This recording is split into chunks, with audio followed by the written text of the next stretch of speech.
Hello, my name is Mayra Aguirre, and in this video I'm going to introduce you the fluorescent reported lines in zebrafish and their use to study inflammation. Zebrafish larvae are widely used to study innate immune response such as inflammation. The advantages of this model are that the zebrafish larvae are optically transparent and that they can easily be genetically modified as subjected to drug treatments. Since the immune system of zebrafish develops similarly that of humans, research in zebrafish can make an important contribution to understanding of humans' immunity and disease. One of the most popular tools for studying innate immunity used in zebrafish are the fluorescent reported lines. By expressing fluorescently tagged proteins in zebrafish, we can visualize and track molecules, intracellular organelles, different cell types, or tissues. Real-time imaging of such fluorescent reported fish can reveal unexpected and important concepts underlying inflammatory processes, which ultimately helps to obtain a better understanding of disease mechanisms and develop new treatment strategies. Our research, we use fluorescent reported lines to track recruitment of immune cells into sites of infections or injury, which is the onset of infection. We also study cell-specific mechanisms by zooming on the molecules carrying the fluorescent tag. In addition, we can use cell sorting to isolate the fluorescent cells and study the gene regulation associated to the inflammatory response. In general terms, a reported line has two key components. First, an exogenous piece of DNA which is fully integrated in the genome, in this case of zebrafish. This fish is now called transgenic zebrafish. And second, the exogenous DNA codes for a fluorescent protein that will be expressed in a specific manner according to the research interest. The fluorescent labeling can be done at different levels: molecular, organelle, cellular, or tissue level. In this video, I will give first a brief introduction to transgenesis. In the second part, I will show you two different methods to create a fluorescent reported line in zebrafish, and I will conclude showing you a few examples of the use of reported lines in inflammation research. Let's move to the first part. Transgenesis refers to the process of introducing foreign DNA into an organism's genome to give it new characteristics or traits that it didn't inherit naturally. Creating zebrafish reported lines is an example of transgenesis. In this case, the goal was to create a reported line for a particular immune cell type, the neutrophils.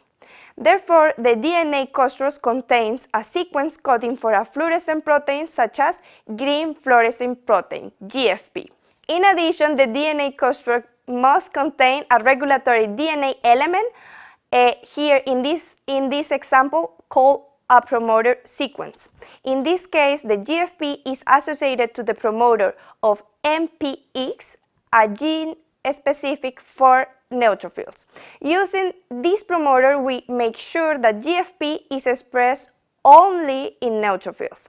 These cells can now be easily detected and tracked using fluorescence microscopy. In the same way, any other cell or tissue-specific promoter can be used to drive the expression of fluorescent proteins with an spatial and/or temporal specificity in the transgenic animal.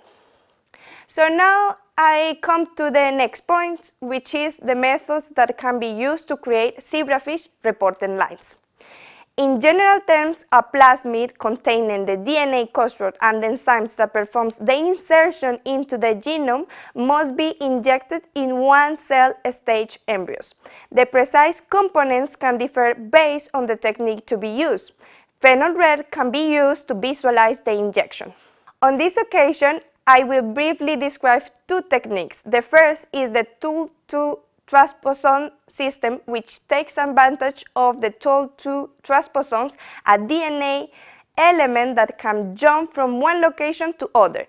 This mechanism leads to a random insertion in the genome, that means arbitrary location of the foreign DNA.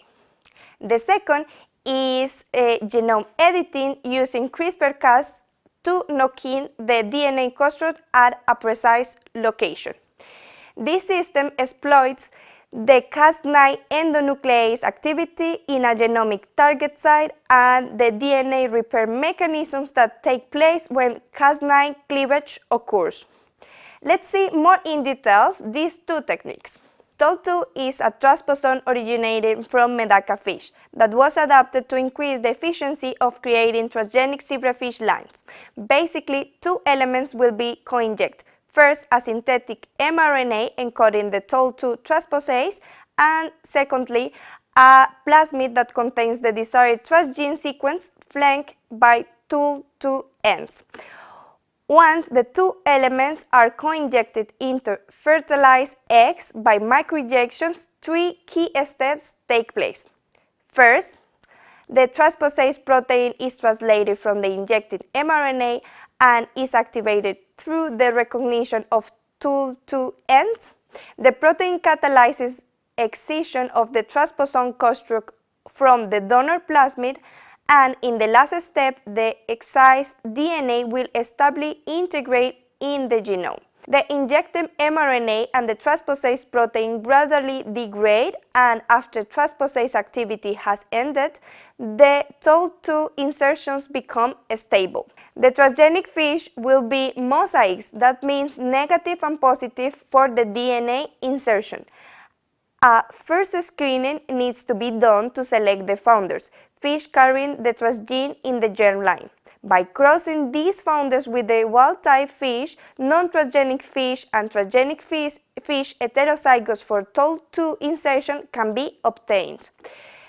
F1 transgenic embryos will be fully positive for GFP expression, that means a stable transgenesis. The F1 heterozygous fish are crossed to obtain homozygous fish, obtaining in these ways the second generation that now can be used to further propagate the line. In the second place, I will show you the CRISPR-Cas-based knock-in technique to create fluorescent reported lines. This system has opened a plethora of new opportunities to knock out and knock in genes at precise location in the zebrafish genome. Thereby, reported lines can be made that faithfully reproduce the endogenous expression pattern of a certain gene. In this case, three elements are injected. First, Cas9 mRNA or protein, which is a nuclease enzyme that can be specifically directed towards a user-specific DNA target sequence. Second, the short guide RNA that directs Cas9 to the desired DNA sequence, resulting in a double-strand breaks at that specific location. And finally, the donor plasmid containing a sequence identical to the target sites for Cas9. Usually, this site is chosen in the upstream node-coding region of the gene of interest. In addition, the plasmid also carries the desired fluorescent reporter and a poly-A sequence. One important thing to point out is the location of the chosen target site. Even though it is frequently located at approximately 500 base pairs upstream in the node-coding region of the gene of interest, an optimal protocol to choose it has not been achieved. It is necessary to be aware of genetic surroundings and the resulting protein functionality. Now let's see what happens once these elements are injected in the single-cell stage embryo. First, a complex between Cas9 and the single RNA is formed. It can work from now on as a genetic scissor, cutting the DNA in a location-specific manner. That leads to the digestion of both the genomic DNA and the donor plasmid. The break in the genome triggers the different DNA repair mechanisms, in the first place via non-homologous end joining. This can result in deletion or insertion of small pieces of genomic DNA at the target site, but not from the donor plasmid. In a second place, we have DNA homology directed repair. It makes possible that incorporation of donor plasmid into the genome thanks to the sequence and the target size led and described before. This results in expression of the fluorescent reporter associated to the expression pattern of the gene of interest. As in the previous case of the tool 2 system, F0 generation will be mosaics, that means negative and positive for the knock-in. A first screening needs to be done to select the founders. By outcrossing these founders with the wild-type fish, heterozygous can be found for the specific insertion. F1 heterozygous fish are crossed to obtain the homozygous fish, obtaining in this way the second F2 generation that can now be used to further propagate the line. Tools like PCR as sequencing can be used to confirm the gene editing. Finally, I would like to show a few examples of the use of fluorescent reported lines in inflammation research. The first example shows the tail wouldn't induce inflammation, a well-established model to study inflammatory processes in zebrafish.